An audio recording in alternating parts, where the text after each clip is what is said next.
नमस्कार साथीहरू, स्वागत छ तपाईँलाई लोकसेवा ज्ञान छ युट्युब च्यानलमा। आज हामी टापु सम्बन्धी जानकारीहरू लिएर आएको छौँ है। टापु सम्बन्धी यसलाई हामी कसरी सम्झिने ट्रिकहरू पनि यसमा मैले लिएर आएको छु। एकदम सजिलो ट्रिक छ, केही पनि त्यस्तो हाम्रो गाह्रो छैन है। सो म टापुलाई सबैभन्दा पहिला यसलाई इङ्ग्लिसमा के भन्छ भन्दा यसलाई हामी इङ्ग्लिसमा यसलाई हामी आइल्यान्ड भन्छौँ। के भन्छ यसलाई हामी आइसल्यान्ड भन्छौँ, आइल्यान्ड भन्छौँ है। सो यसलाई हामी यहाँनिर के भनेको छ भन्दाखेरि हेर्नुहोस् त, यहाँनिर हाम्रो विश्वमा बढी टापु भएका 5 देशहरू है। विश्वमा बढी भएका टापुहरूको 5 देशहरू कुन कुन भन्दाखेरि यसमा हाम्रो के छ भन्दाखेरि यहाँनिर हेर्नुहोस् त, यहाँ स्विडेन छ है, यहाँ स्विडेन छ, फिनल्यान्ड छ, नर्वे छ, क्यानाडा छ र इन्डोनेसिया छ। सो यसलाई सम्झिनको लागि हामी यसलाई कसरी सम्झिने भन्दाखेरि हामी टापु कति बेला जान्छौँ, हामी टापु और आइल्यान्ड हामी कति बेला जान्छौँ जब हाम्रो होलिडे हुन्छ, जब हाम्रो छुट्टी हुन्छ, अनि त्यति बेला हामी कहाँ जान्छौँ भन्दाखेरि टापु जान्छौँ, होलिडे जान्छौँ है। अनि होलिडेमा हामी के गर्छौँ भन्दाखेरि रमाइलो गर्छौँ। के गर्छौँ हामी? रमाइलो गर्छौँ। सो रमाइलो हामी कसरी गर्छौँ भन्दाखेरि स्विट खाएर, के खाएर त भन्दाखेरि यसलाई यसरी चाहिँ याद राख्छौँ, स्विट खाएर है। स्विडेनलाई यसलाई हामी यसरी सम्झिन्छौँ, स्विट खाएर है। स्विट खाएर हामी कहाँ बस्छौँ भन्दाखेरि हाम्रो फ्यानमा बस्छौँ। कहाँ बस्छौँ हामी? किनकि हाम्रो होलिडे मनाउन गइरहेको छ, त्यो हामी कहाँ बस्छौँ भन्दा फ्यानमा बस्छौँ है। फिनमा हाम्रो यो जुन हाम्रो छ फिन भनेको, हेर्नु त यो फी भनेको हाम्रो यो फिनल्यान्ड भयो, फी भनेको यो फिनल्यान्ड भयो, र न भनेको फ्यान, मैले यहाँ न छ यो नर्वे भयो है। फिन भनेको फ्यान भनेर यसलाई बुझ्ने है। अनि फ्यानमा बसेर हामी के खान्छौँ? हामी क्यानमा हामी के खान्छौँ? हामी कुनै ड्रिङ्क्स खान्छौँ, चाहे कोल्ड ड्रिङ्क्स खान्छौँ। क्यानमा हामी के खान्छौँ भन्दाखेरि कोल्ड ड्रिङ्क्स खान्छौँ है। र कोल्ड ड्रिङ्क्स खाएर हामी के गर्छौँ? आफ्नो होलिडे के गर्छौँ? यसलाई हामी इन्ड गर्छौँ। सो यसलाई हामी इन्ड गर्छौँ।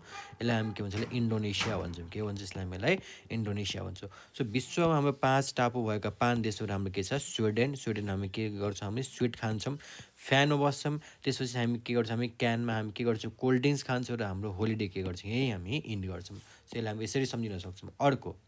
अर्को हाम्रो के छ भन्दा टापु सम्बन्धी फेरि जानकारीहरूमा 5 ठुला टापुहरू है। 5 ठुला टापुहरू के छ भन्दा यसलाई पनि हामी याद गर्ने ट्रिक ल्याएको छौँ है। सो यहाँ हामी हेर्छौँ पहिला है, यहाँ के छौँ? Greenland, New Guinea, Papua New Guinea भन्छ यसलाई, बोर्नियो भन्छ, वफिन टापु भन्छ, सुमात्रा भन्छ है। सो यसलाई कसरी याद राख्ने भन्दाखेरि ग्रिन भनेको मैले यसलाई के भने? ग्रिन भने है। न्यू भनेको मैले के भने? यसलाई न्यू भन्ने। के भने? यसलाई न्यू भन्ने। बोर्नियो भनेर मैले यसलाई के भने? बर्न भन्ने। के भने? यसलाई बर्न भन्ने। र मैले वफिनलाई मैले के भने? यसलाई बेबी भन्ने। वफिनलाई मैले के भने? यसलाई बेबी भन्ने है। Green, new, burn, baby. Baby कसले गर्यो भन्दाखेरि सुमात्राले गर्यो। कसले गर्यो भन्दाखेरि सुमात्राले।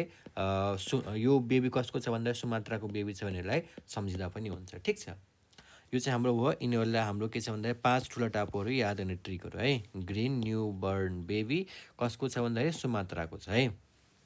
अर्को कुरा, अब हेर्नुहोस्, यो ग्रिनल्यान्ड हाम्रो कहाँ पर्छ भन्दाखेरि यो डेनमार्कमा पर्छ। यसलाई कसरी याद गर्ने? ग्रिन्ड भनेर सम्झिने, ग्रान्ड भनेर सम्झिने है। ग्रान्ड है। ग्रान्डमा हाम्रो के छ? ग्रिन भनेको के छ? हाम्रो ग्रिनल्यान्ड, र डी भनेको छ डेनमार्क। न्युगिनी भनेको के छ? हाम्रो न्युगिनी भनेको ओसनियामा छ कि यो कहाँ छ हाम्रो भन्दाखेरि ओसनियामा छ। बोर्नियो भन्दाखेरि यसलाई हामी कसरी सम्झ्यौँ भन्दाखेरि बोर्नियो मतलब न्यू बर्न बेबीहरू कहाँ बस्छ भन्दा एसीमा बस्छ है। न्यू बर्न बेबी कहाँ बस्छ? एसीमा बस्छ। अनि वफिन टापु कहाँ पर्छ भन्दाखेरि एसियामा पर्छ। कहाँ पर्छ? सरी, अमेरिकामा पर्छ। वफिनलाई हामी कसरी याद राख्छौँ भन्दाखेरि यो वफिन भनेको यो खानेकुरा हो क्या। यो जुन हाम्रो कहाँ पाउँछ भन्दाखेरि अमेरिकामा पाउँछ। सो यसलाई यसरी हामी याद राख्न सक्छौँ।